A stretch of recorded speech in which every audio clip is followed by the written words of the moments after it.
শুভ দুপুর বন্ধুরা, তোমরা সবাই নিশ্চয়ই ভালো আছো, আমরাও ভালো আছি। দেখো আজকে দুপুরের খাবারে কি আছে।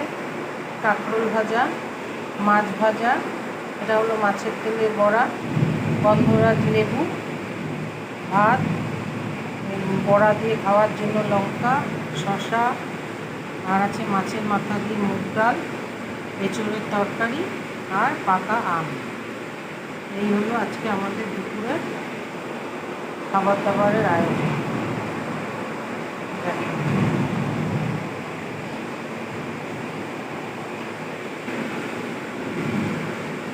দেখে যদি ভালো লাগে লাইক কমেন্ট করো।